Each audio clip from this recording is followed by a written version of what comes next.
Okay, that's about the two portions of the ovary. The objective number 5 says state two reproductive function of the ovaries. Can you conceive with one ovary or without an ovary at all?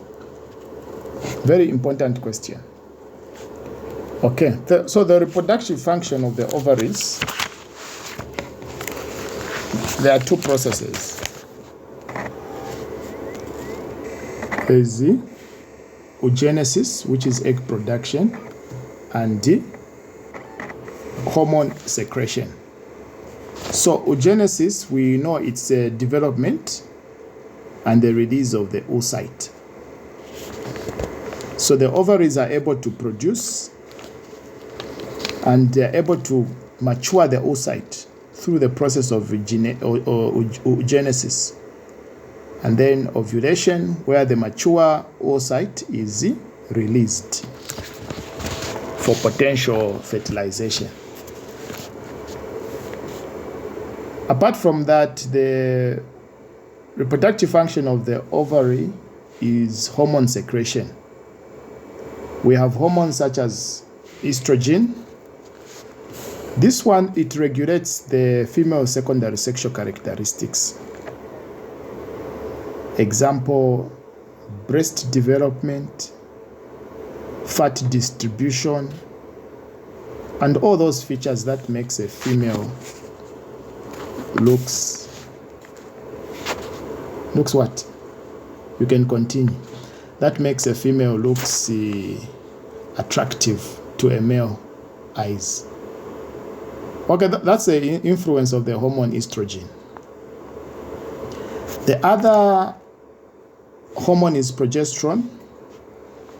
Okay, before I say about estrogen, I said it helps for secondary sex characteristics. This is not the only function. It also helps in the control of the menstrual cycle. Okay, preparing the endometrium for possible implantation. So this one, estrogen controls the menstrual cycle, preparing the endometrium for possible implantation. Now progesterone is to prepare. Proge means to prepare. So it's secreted by the corpus luteum. Okay, we've mentioned that after the Graafian follicle has released the egg, it differentiates into a corpus luteum. So progesterone is produced by the corpus luteum, and it maintains the secretory phase of the menstrual cycle, stabilizing the endometrium for implantation and supporting early pregnancies. The other one is inhibin. Inhibin, like it inhibits.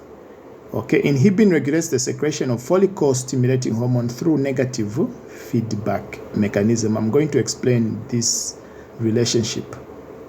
But from the word inhibin, it regulates the secretion of follicle-stimulating hormone through a negative feedback. So, the other part of the objective is saying, can a woman conceive with one ovary? Of course, yes, they can. One ovary, it's possible to conceive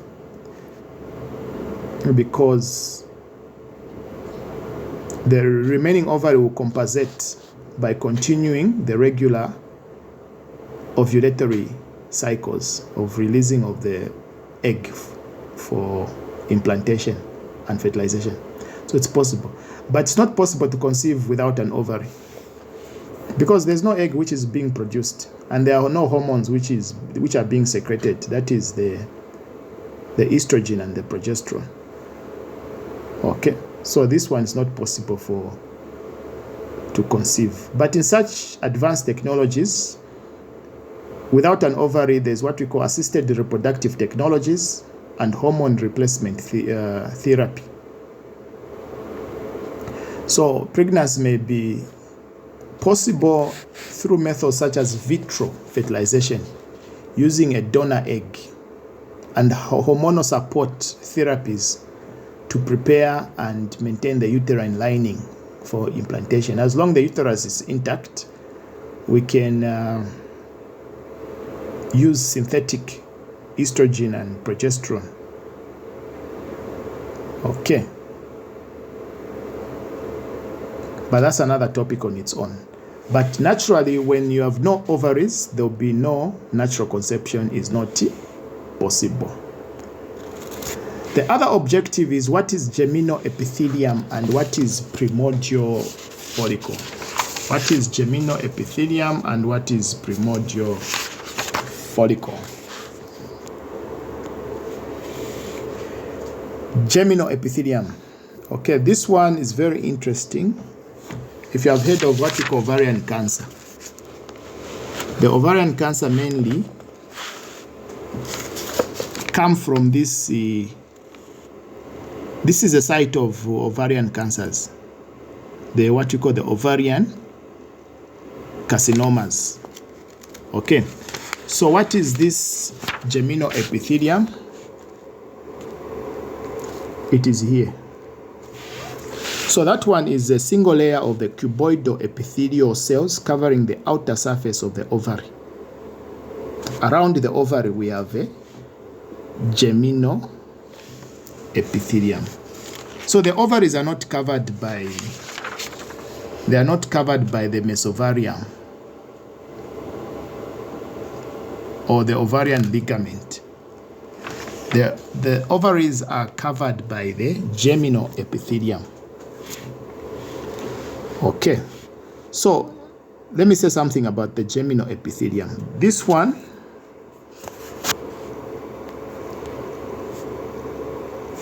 the geminoepithelium, it's originally believed to be the source of germ cells. Hence the name germ cells. But it is now known that germ cells originate from the yolk sac endoderm and migrate to the developing ovaries during embryogenesis. Okay, but geminoepithelium, it has been known to be a source of germ cell, but it's not true now. We know that germ cells originate from the yolk sac endoderm. Now, the function of the geminoepithelium is protective covering. That is, provides protective outer layer for the ovary. 2, it's a site of ovulation. During ovulation, the rupture occurs through the geminoepithelium to release the mature oocyte. Okay. 3, regeneration. It's capable of regenerating after ovulation-induced rupture. So that is the geminoepithelium. Clinical significance is the common origin of ovarian tumors. The other one is the primordial follicle. Primordial life, earliest life. Okay, so primordial follicle, these are the earliest and the most basic form of ovarian follicles, which consist of a primary oocyte surrounded by a single layer of flattened cells. Okay, they are the earliest and most basic form of ovarian follicles, consisting of primary oocyte surrounded by a single layer of flattened follicular cells. So what can we say are the function of primordial follicles? These are the ones that will turn into mature follicles. So they act as reserve pool for potential follicular development. Okay, these are the ones that undergo folliculogenesis, the primordial cells, the primordial follicles. So that's the difference between geminoepithelium and the primordial follicles. The other objectives is how many primordial follicles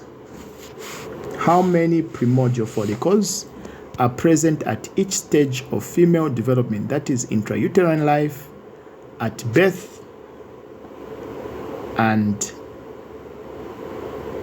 at puberty and after menarche. Okay, so as a female is growing, the number of follicles start to reduce. So for example, intrauterine life, When inside the uterus, there are about 6 to 7 million primordial follicles present in the ovaries. By 20 weeks of gestation, when that baby girl is still in the mother's womb, she has about 6 to 7 million primordial follicles. When that baby girl is born, the follicles, they are about 1 to 2 million. The other ones, they undergo what you call atresia. I'm going to tell you what atresia is. It's just degeneration and resorption of immature ovarian follicles. Okay, the spelling is atresia. Atresia is the process of degeneration and resorption of immature follicles. So they're undergoing apoptosis. That's why the number is reducing. At puberty, when that girl becomes around of age, the number of follicles, they're about 300,000 to 400,000 primordial. At menarche, at the onset of menstruation, the number of follicles, they're about 400 to 500 follicles.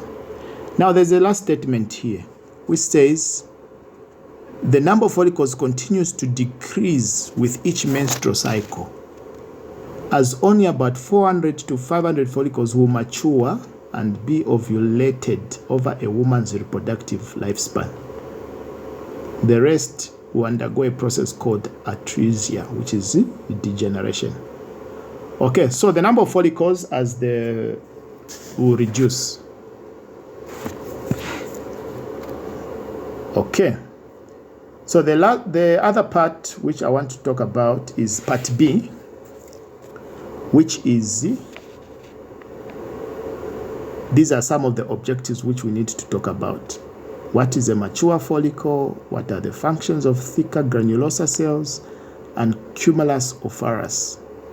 Describe the sequential development of follicle and the formation of corpus luteum. I'm going to define atresia, what triggers atresia. I'm going to enumerate the various functions of the ovaries. Number 5, which cells of the ovaries secrete estrogen, and I'm going to list any 6 functions of estrogen. Number 6, which cells of the ovaries secrete progesterone, and I'm going to list any 6 functions of progesterone. And I'm going to talk about the 3 forms of estrogen. I'm going to give their structure and talk about their potency. Okay.